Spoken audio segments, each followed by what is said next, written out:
Hi, I'm Lewis, and I'm going to be fixing up this house.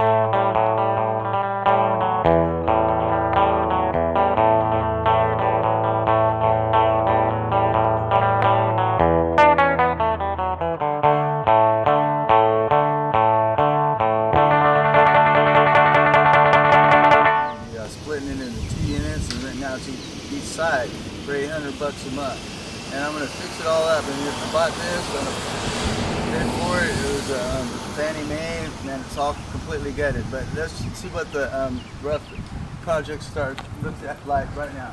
You take a look at the front. It's pretty. I don't know. When you buy a house, you kind of take a deep breath sometimes. It is what it is, but it's in a pretty good location, I'd say. Here outside, we got a little bit of vinyl damage. Some creep right up here. Little bugs flying out for you. All that's not going to have to be fixed. I hear you could vinyl paint some stuff. I wanted to try that out on some of this. Here's an electrical panel. It used to have some kind of transfer thing in it. But we have a pretty good lot right here. We're actually right next to the public access for an overflow pond, which is in the whole backyard, which I actually have some extra real estate I get to use from the public, because it's the shorefront for this overflow basin, which is kind of like a pond. So I guess it's better than nothing to have that in the backyard around here. But anyway, we're going to the back of the house. And we got a shed. Now the shed is actually got a lot of damage here. We're going to be fixing all of this too. I'll show you how to fix the decking. Actually, the property line, I had a survey done on this. I wanted to make sure. So if you buy a property, you should probably always get a survey. I do. I don't go and get everything that they recommend. I usually, I have to buy an investor property most of the time, and your options are limited. If you're a homeowner, you're buying it for yourself. There's other things you probably pay for more expensive termite treatments and stuff like that. Well, I do most of that myself. I check everything thoroughly before I do this. I bid against a bunch of other guys, and you're lucky if you get one. I got a little desperate on this one and paid probably $10,000 too much for it. But it gives me something to do, and I needed something to do, and like I said, we're splitting it in 2 units. I'm going to get $800 aside, and you're going to watch and learn the whole process. Okay, so right over here, behind this, is actually the property marker from the survey. So, and this, all of this, most of this shed, 90% of the shed is on the city or county property, which I get to use, and it's pretty nice.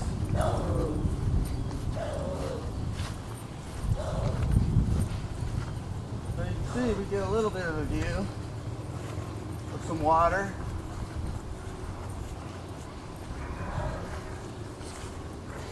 So yeah, here's the back of the house.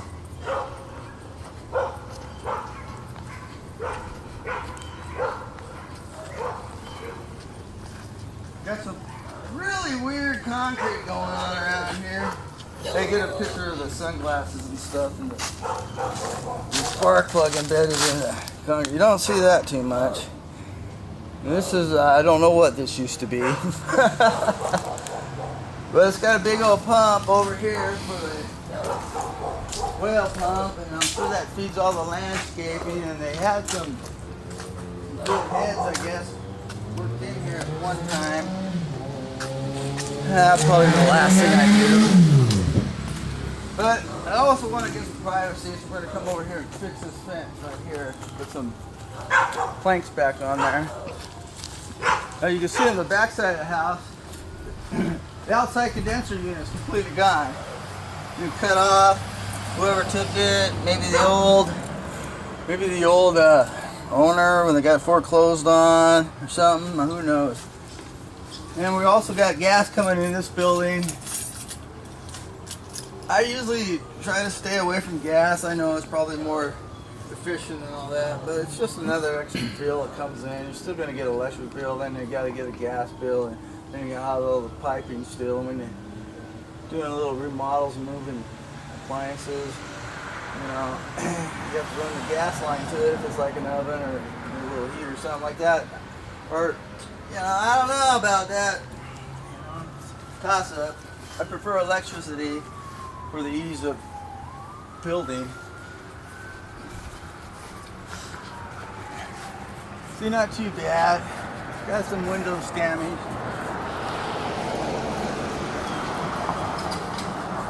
Here's a pretty good shot of a window that's just been temporarily covered by Fannie Mae to secure the building. Because the window's completely busted, you can see right in here all the latches are gone. So this is all going to need a new window. We got the seal kind of rotting away. But we're going to fix all of that. We got up here the soffit, it's kind of hanging down. Well, we're going to come in now and we're going to check it inside out. And it said it was gutted, and I wasn't kidding. So here's the entrance. And I don't know what this was. It used to be a closet, but here you can see termite damage coming up and down here. It's all exposed. Got some corroded cables here. We're going to have to deal with them. Got some old looking cables too. But if they're all long as they're copper, but since they're like that, they're going to have to be replaced. Now you can see over here we have more termite damage. So we're going to come in here, we're going to actually show you how to take out these studs with minimal damage to the back. So you could probably remove this stud right in place, rebuild it without tearing down everything. But in this case, we're putting a whole new kitchen in it. Here was the old carport, or garage, and they converted it to a living area. I don't know. One of those I don't knows. But my plan is to split this into two units. This will be the front unit and the back unit. So each unit is going to have its own washer and dryer, bathroom and kitchen, and HVAC system.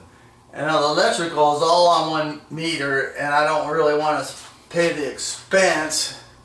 So I'm going to find some good renters that are willing to share the electrical bill with each other, and I'm going to make a meter on one of the panels because I'm going to have the electricity divided front and back. You're going to have two panels, and it's going to have its own little electrical meter, so you get the bill and you can see how much one panel's using, and you can charge it fairly against the bill.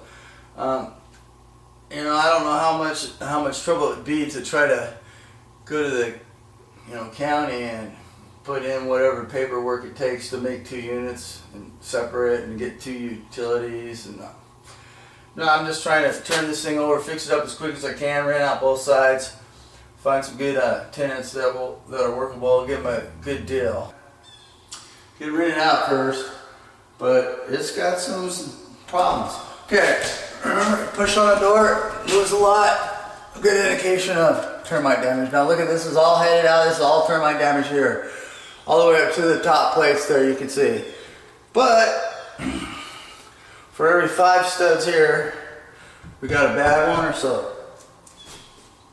So it's not a big proportion of bad, but I can tell you right now, there's a lot of termite damage in here. And inside here we got an existing bathroom.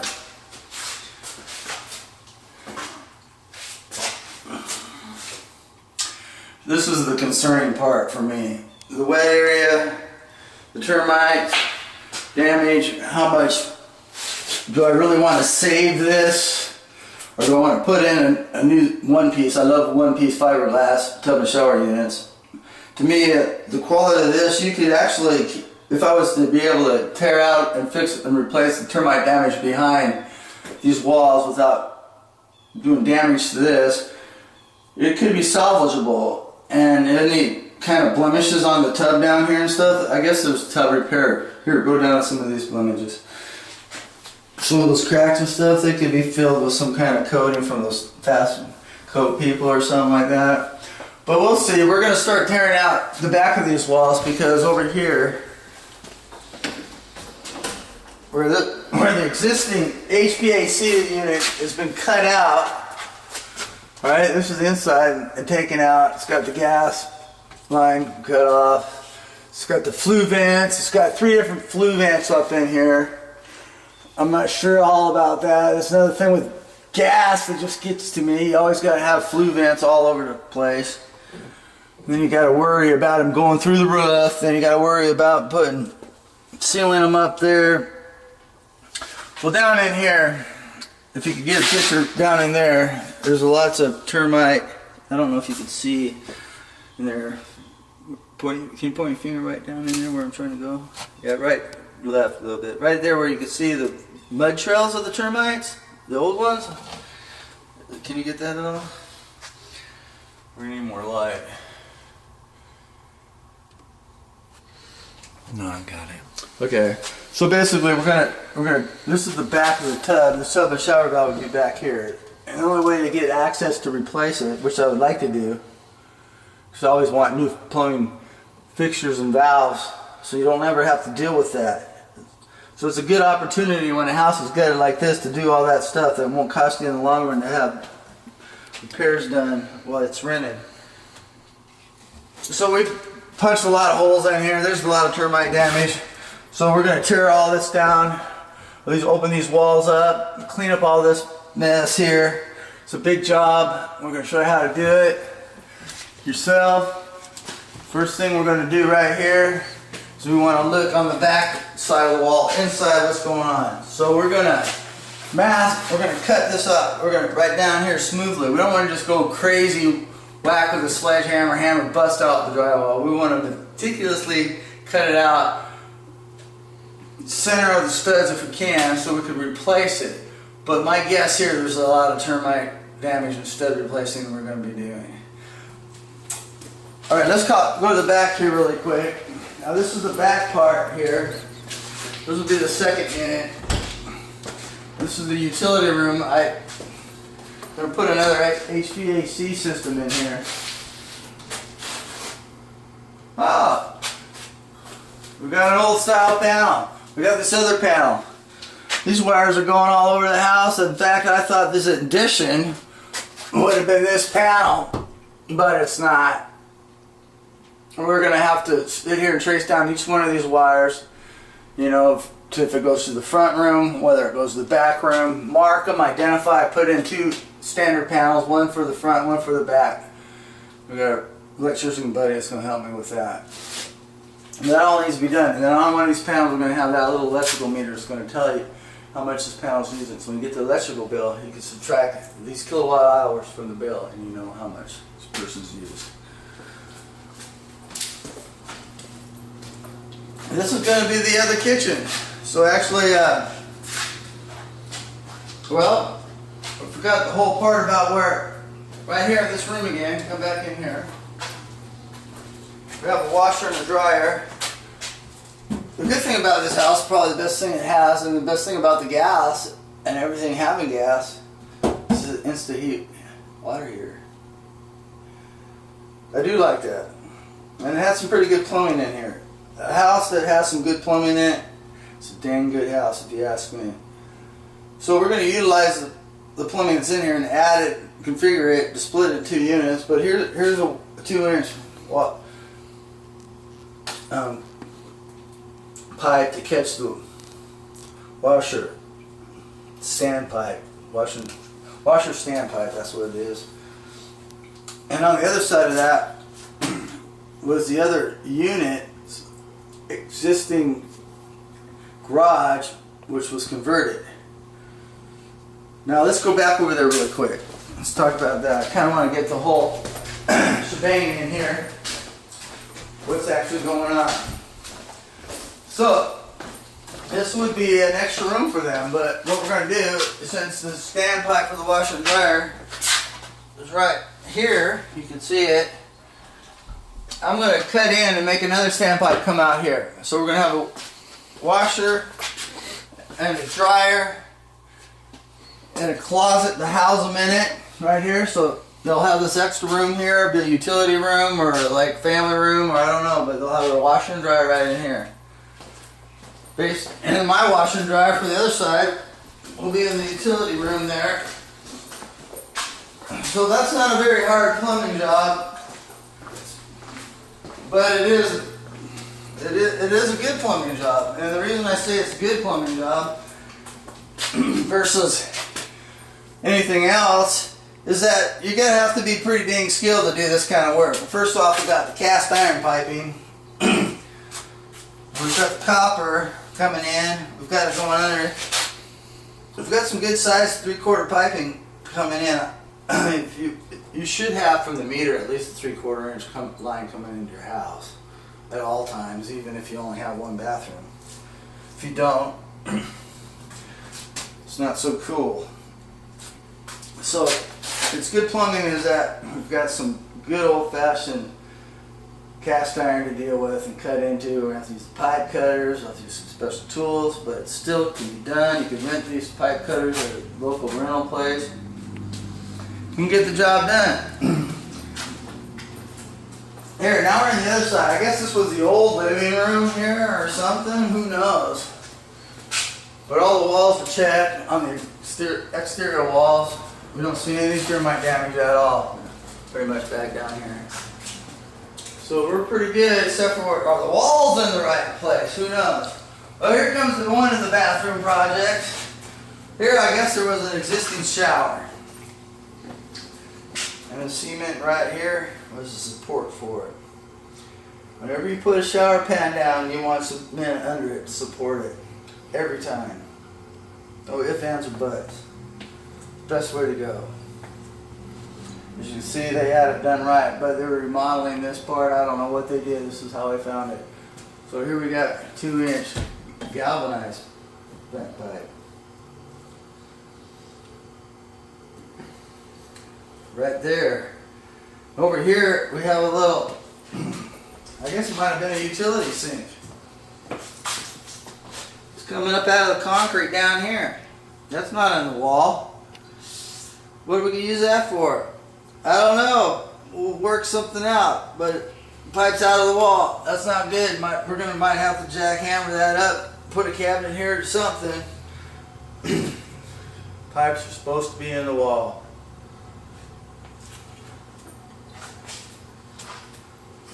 So we're going to rebuild this whole bathroom,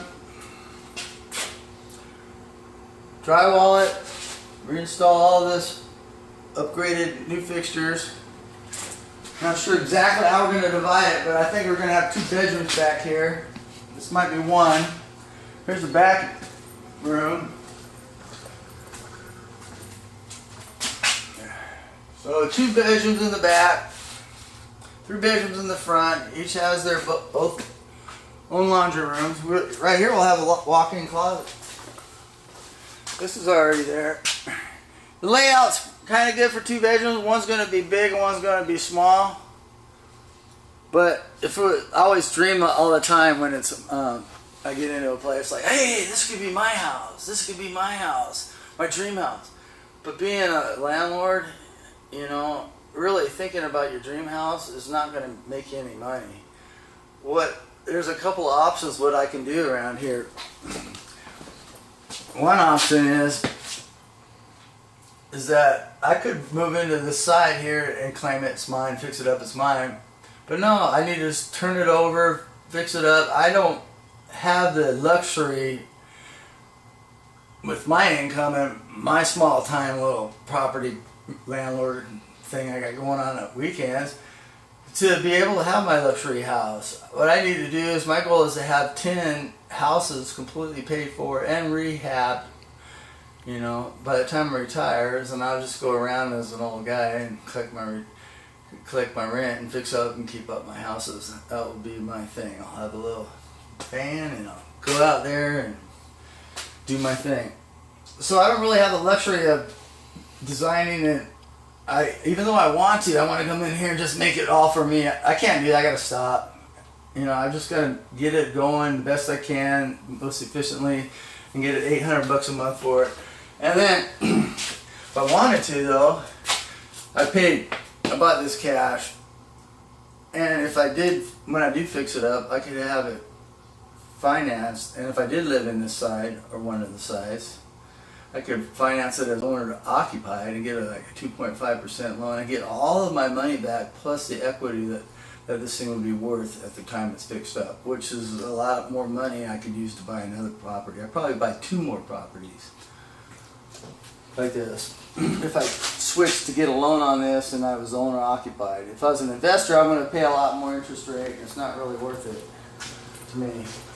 There's always that argument about whether you should buy it cash or you should use other people's money. Well, to me, I like the idea that if I could own it outright and not be paying any kind of loan, is that when it's not rented for 1 month out of every year, which is about the average, probably about 1.5 months every year, you're not collecting rent. You can, consider all your bills you're paying, the insurance and the taxes. You figure 10 months, 9 months. You should make 8 months, probably. If you can pay all that stuff with 4 months out of the year, plus you got that 1 month where it's never rented, you're only getting like 7 months worth of income gross, which is pretty good if you got a cash. But if you got a loan, you're always on that line whether, oh no, I gotta get it rented out really quick or I'm not gonna make the payment. Well, then you don't get the chance to get the best renter. Well, I could talk about how to get a good renter later. We'll get into that. Okay, right now, that's pretty much how this house is, and you can see that we've got a lot of work to do. We're going to get the front part done, get it rented out, and then come back and do the back part. So the first job we're going to do is we're going to cut open this wall here, take a look and see what's back here, assess the termite damage, and get to work. Thanks for watching Louie The Landlord's How to Do It videos. Have a nice day. We'll see you tomorrow.